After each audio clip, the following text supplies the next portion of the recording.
Good morning, everyone. Welcome to the Wednesday, October 2nd edition of the MMAOB Daily podcast. I'm your host, as always, Adam Martin. I'll be taking you guys through the latest in the world of mixed martial arts. You can follow me on Twitter at MMAdamMartin. This podcast is available at MMAOddsbreaker.com. And on our YouTube channel, please like, share, subscribe, tell your friends about it. Also, check me out at bjpen.com and MMARings.net. So, a couple pieces of news to talk about today. A couple of really good fight announcements, actually. Some really good matchups the UFC's booked. They've been booking tons of good fights this year. I gotta give them credit. The matchmakers, Sean Shelby, McMahon, they're really putting together some solid cards to end the 2019 year. So let's get right into today's show. I'll start with Khabib Nurmagomedov. He wants GSP. He's out there. He says he wants to fight GSP. GSP posted a picture of himself on Instagram, and he looked pretty slimmed down. He actually looked pretty thin. He looked good. He's 38 years old, but man, this guy keeps himself in just amazing shape. Just an incredible athlete, and he looks really slimmed down. So Khabib wrote in the comments 155 with a little question mark beside it. He wants that fight. I think it's a fight we all want to see personally. Having said that, Firas Zahabi, GSP's coach, he told MMA Junkie yesterday he doesn't think the fight will happen at 155. He thinks that the ship has sailed on that fight happening at lightweight. He believes that GSP is a little older now. He thinks that the weight cut's going to be a little bit harder. He says GSP is still an incredible athlete, still training and looking good in training. But he also says that GSP is not as strong as he once was. And he believes that fighting at 155 would actually give him too much of an advantage. So Firas thinks that the fight would most likely happen at welterweight or catchweight, which is interesting. I think the fight should happen at probably welterweight if it does happen. I mean, that's GSP's weight class. He's already stepped up in the past to fight Michael Bisping. Why doesn't Khabib have to step up in weight? That's my question here. Why should GSP have to go down in weight? Listen, don't get me wrong. I'd love to see Khabib versus GSP at lightweight, but just really thinking about it, it makes more sense that Khabib would actually move up a weight class and fight a legend and try to beat GSP at his own weight class. Really, if GSP fights at 155 and Khabib beats him there, what does that prove? GSP's never even fought at lightweight before. So I think Khabib should be like, I'll fight you at welterweight. I think that makes a lot more sense. So obviously Khabib's got to fight Tony Ferguson next. That's the fight that's going to happen. I think that's the fight everyone wants to see. And until that fight happens, there's no point in even talking about other matchups, and Khabib should really keep his focus on Tony Ferguson. But I think that if this fight happens, 170 makes more sense, or even like 165, that could happen. But again, GSP's never fought at lightweight. Can he actually make this weight at age 38? I'm not sure, and his coach isn't sure. If his own coach is the one saying he doesn't think that the fight's going to happen at lightweight, and he himself said the ship has sailed and that fight happening at lightweight, you got to take Firas Zahabi's word for this. So if anything, Khabib should be trying to call out GSP for a welterweight fight. That makes just a little bit more sense, and GSP won't have to kill him for the weight cut. And for Khabib, it's like a legacy fight. If anything, he goes up to welterweight and beats GSP. You have to start talking about Khabib as maybe the greatest fighter of all time, because I think a lot of people do consider GSP the greatest fighter ever, and he spent the majority of his career at welterweight. So I just think it's a point that a lot of people have kind of not really talked about very much, and that Khabib, and GSP, everyone's talking about the fight being lightweight, but to me, I think the fight should probably take place at welterweight. It just makes a little bit more sense. And according to his coach, that's probably where it's going to happen. So we'll see what happens here with Nurmagomedov GSP. I think the fight, I think there still is a chance, like maybe a 10% chance this fight happens in the next couple of years. But it's going to have to happen after the Ferguson fight. There's no doubt about it. Ferguson has to fight Nurmagomedov next. And that's, again, not an easy fight for Khabib. I think that's a very difficult fight. Actually, Firas Zahabi was asked about that fight recently. He believes Tony Ferguson is the worst matchup out there for Nurmagomedov. He also mentioned Islam Makhachev as a bad matchup, but he also said he won't be fighting Khabib, obviously, as they're good friends. But, I think Firas is right. I think Tony Ferguson is a tough fight. So Khabib should keep his focus on Tony right now. And GSP fight could come after that. But, yeah, I think most likely, if anything, this fight will take place at 170, just like Frost said. All right, Anthony Johnson was back in the news yesterday. A couple of days ago, Bloody Elbow reported that Anthony Johnson had a warrant out for his arrest due to a domestic violence case recently. Apparently, he had missed an appointment in the court. According to Rumble, that's not true. He says that the MMA media didn't check their facts before posting the story. And he was very critical, basically said, watch what you guys are doing. So he wrote something on his Instagram about that. I mean, listen, I love Rumble and everything, but it wasn't a good look what he wrote, to be honest. He could have just said, you guys got the facts wrong. You should have checked. But he kind of I don't know. It was kind of like in a very aggressive tone. So I personally didn't love that. as an MMA media member, it was kind of like, whoa, it's like, relax, man. But at the same time, if in fact the story was incorrect, and pretty much every other MMA website, including bjpen.com where I work, actually wrote the article citing a bloody elbow.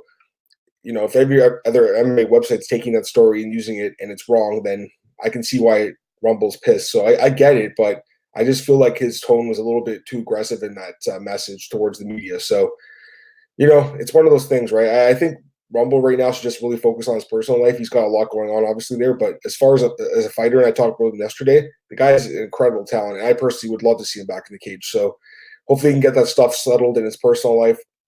And if he does, then he should be able to come back as a heavyweight and really make noise in that division in 2020. Paul Pierce, he's obviously an NBA legend, Boston Celtics, Brooklyn Nets, just one of the greatest basketball players probably of all time. He was at UFC 243. He's one of the stars there, and he was asked about Conor McGregor and what advice he would give. And he compared Conor to Kobe Bryant. Kobe Bryant's sexual assault allegations back in, I think it was 2003. He kind of just talked about how Kobe was able to overcome that and really become like not only just he was always a star really for the Lakers, but just people kind of forgot about that, and they just thought of him as just a great guy, and they completely forgot about what happened. And he really changed the perception of the way people thought about him in the years after that. So he kind of told McGregor, be smart, you could do the same thing basically. And he's right. I mean, honestly, he is right. I think Conor is still much loved. Like, you saw the reaction he got in UFC or Bellator Dublin. Fans loved him. They absolutely loved the guy. So even though he's getting in trouble outside the cage, fans still love the guy. And I think that he can change his image. I think it is possible. I don't think it's too late for Conor. So hopefully he can smarten up a bit. Just like Paul Pierce said, be smart, and don't be doing these things outside the octagon because it makes you look bad, and it's not a good look. But if he could just clean up his act, I mean, Conor's obviously he's one of the greatest fighters of all time in MMA, no doubt about it, right? Double champ in UFC and just a dominant lightweight. But there's no doubt that the stuff that's going on outside the octagon has really affected his perception by fans and media and fellow fighters, and honestly, deservedly so. Some of the stuff that he's been accused of and that he's admitted to was just terrible. Like the guy in the bar punching him over the whiskey, that was awful. The broken cell phone, the bus incident, like this stuff's terrible. But he's young enough, and he can still change the way people think about him. So, some people were saying that the Kobe Bryant comparison was a little bit ridiculous, and maybe so, but still, I can see what Paul Pierce was saying. So I think the advice was pretty good, and I think Conor should listen to Paul Pierce. That's a guy that's been around the media forever, so I think that's really good advice, and you should probably take it. All right, here's a couple of fight announcements. I really like this matchup. UFC 244. Edmen Shahbazyan is going to be taking on Brad Tavares. This fight's so good, and it's the perfect matchup, I think, for Shahbazyan at this point of his career. This kid is unbelievable. He's only 21. Unreal. He's so young, so good. He's 10-0 in his career, 3-0 in the UFC, 10-0 with 9 wins by stoppage. He got his first submission win in his last fight with Jack Marshman at UFC 239. Before that, beating Charles Burr by TKO and Darren Stewart by split decision. The Stewart fight was definitely close. That could have went either way, but since then, he's just back to his dominant ways. This kid's incredible. I think he's a really, really, really talented fighter, and possibly a future middleweight champion. You look at middleweight prospects, this guy's the best in the world right now, probably. So I think there's a very good chance that one day you will see Edmen Shahbazyan hold that title. I think there's a very good chance of that. And who knows, at some point he may have to move up to light heavyweight. I mean, he's young right now, 21, but he's 6'2", and he's really tall, and he's really big. He'll probably grow to that weight class at some point. So for now, he's a middleweight. And I think he's, like I said, got a good chance to win the title at some point. But for now, he's got to keep climbing the ranks, and he's going to be fighting Brad Tavares at UFC 244. And this is a great fight. I should mention that he was supposed to fight Krzysztof Jotko, but that fight's not going to be happening now. So he'll be fighting it'll be Shahbazyan versus Tavares. Tavares is filling in for Jotko. So Tavares is basically a gatekeeper at this point, but he's a very strong gatekeeper. He's coming off a loss to Israel Adesanya, and that was over a year ago. It was not a good loss. But before that, he had won 4 straight fights. And this is a guy that's fought and competed with some of the top middleweights in the UFC for years. So he's a very dangerous fighter. He has some very good wins in his resume. The Krzysztof Jotko fight, he beat Talis Latis, Elias Theodora, and Chad Mogulus during that win streak. He also has wins over guys like Lawrence Larkin. That was a good win. Nate Marquardt, at the time, it was a good win. So he's a very solid fighter and a very good gatekeeper. He's a very difficult guy to finish. Only 2 knockout losses in a career. good wrestling, good cardio, good chin, good fighter. So Brad Tavares is the perfect test for Shahbazyan, but I think Shahbazyan wins this fight. I really do. And I do expect him to be favored. I think people will believe that most likely that they think that he'll knock Brad Tavares out. I'm not 100% sure it'll be a knockout. I think Tavares is very, very durable and kind of underrated in his durability, but there's no doubt in my mind that Shahbazyan is going to win this fight. So that would be my pick for that fight. I can spoil it right now. I do like Shahbazyan. I would pick him pretty much over anyone outside the top like 5 or maybe top 10 at this point of his career. All right, UFC Sao Paulo gets a pretty good bantamweight fight here between Renan and Douglas Silva de Andrade. So Barão, obviously a former champion, one of the greatest fighters for a long time in the UFC, and then just completely lost it. I mean, look at his record. 4 straight losses. He lost 6 of his last 7 fights. Last win against Philippe Nover in 2016. And before that was Mitch Gagnon in 2014. So he's got 2 wins in the last 5 years. That's not good. And in the last 5 years, Renan Barão is 2-8.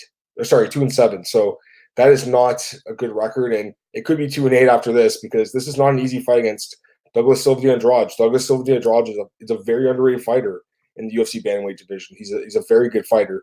He's only 3-3 in the UFC, so his record's not great, but he has that win over Marlon Vera, which is solid. And the 3 losses are to solid fighters: Peter Yan, who's great in his last fight, Rob Font, who's a very underrated fighter, and Zubair Tukhugov, and that was at featherweight before he dropped down to bantamweight. So bantamweight, yeah, the Marlon Vera fight's basically his only good win there.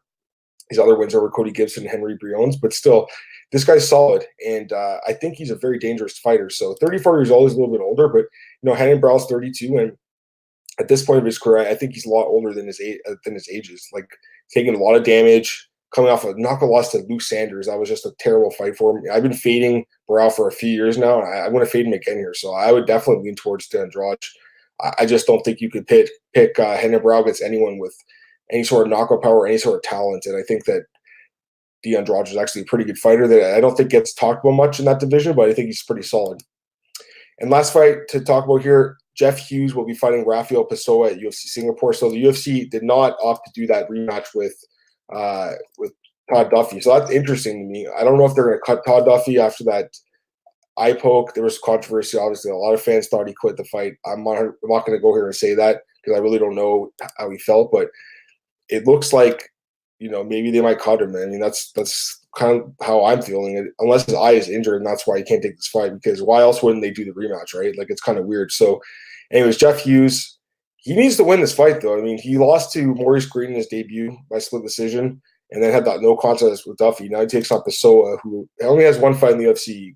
He got submitted by Cyril Gagné, who is a really good prospect. So that's not a terrible loss by any means, but I mean, other than that, like, what's his best win? Brian Heaton? Like, that's not even that great of a win. That's an okay fighter, I guess, but like an okay gatekeeper type. I don't know. I got to favor Hughes in this fight. He does have some decent talent, I think, but he hasn't shown it yet really in the UFC. And honestly, like, as much as that Duffy fight, the ending was weird, he actually might have been finished in that fight, Jeff Hughes. So he's, a lot of people were like, oh, Duffy was going to get finished. You want to know? Who knows? Jeff Hughes might have been finished himself. That fight was, they were just swinging bombs at each other's chins. So I think the fact that Hughes is not getting that fight, that's very telling in my opinion. I do think it could mean that Todd Duffy is going to be released, because otherwise, why wouldn't they do the fight? But anyways, he's going to fight Pessoa here. I think you do kind of have to lean towards Hughes, but I mean, really, it's a fight between 2 lower level heavyweights, and those kind of fights, you can always flip a coin and see what happens.